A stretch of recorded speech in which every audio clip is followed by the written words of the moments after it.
বন্দ্যোপাধ্যায়ের ছবি দিয়ে, নিজের এলাকার অন্যান্য নেতৃত্বের ছবি দিয়ে, জেলার প্রেসিডেন্ট চেয়ারম্যানদের যার যার প্রয়োজন সেখানে ছবি দিয়ে একটা শুভেচ্ছা বার্তার ফ্লেক্স যদি বিভিন্ন মণ্ডপের সামনে যুব সভাপতিরা নিজেদের নাম, ব্লকের নাম দিয়ে করতে পারে, আমার মনে হয় এটাতেও একটা ভালো মেসেজ এই পুজোকে কেন্দ্র করে যাবে।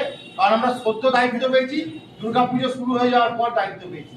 এই সময় মানুষের কাছে যাওয়ার একটাই রাস্তা, বাঙালির শ্রেষ্ঠ উৎসব দুর্গাপুজো। যেভাবে বললাম, যদি কোথাও ভুলভ্রান্তি থাকে আপনারা আমাকে ধরিয়ে দিবেন, কারণ আমরা একটা টিম, একটা পরিবার হিসাবে আমরা চলবো। আপনাদের বলার জায়গা থাকবে। আজকে বক্তব্য দেওয়ার দীর্ঘ সময় নয়, বক্তব্য আমরা কালকে পরশু দুর্গাপুজোর পরেও দেবো।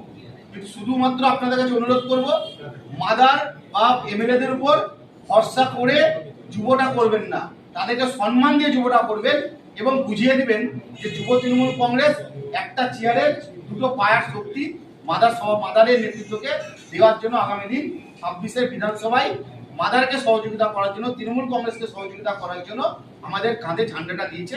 আমরাও কিন্তু লড়াইয়ের ময়দানে নিজের বুকের রক্ত দিয়ে তৃণমূল কংগ্রেসকে এলাকায় প্রতিষ্ঠিত করব। আমি বক্তব্য দীর্ঘায়িত করবো না, কারণ প্রত্যেককে ধন্যবাদ, শুভেচ্ছা জানিয়ে। এখানে চেয়ারম্যান সাহেব ছিলেন নিয়ামত সাহেব, প্রেসিডেন্ট ছিলেন অপূর্ব সরকার, হাসান ভাই আছেন, মাতিন সাহেবরা আছেন, নবনিযুক্ত ব্লক সভাপতি মাই ভাই আছেন, আমাদের হরিয়ারপাড়া ব্লক সভাপতি সহ প্রত্যেকটা ব্লক সভাপতি, টাউন সভাপতি এবং জেলা নেতৃত্বকে আমি পুনরায় ধন্যবাদ জানাচ্ছি এবং অগ্রিম শারদীয়ার প্রীতি শুভেচ্ছা জানাচ্ছি। আগামী দিন কিন্তু লড়াইয়ের ময়দানে যুব তৃণমূল কংগ্রেস বিজেপি সিপিএম কে বুঝে রাখার ক্ষমতা আছে।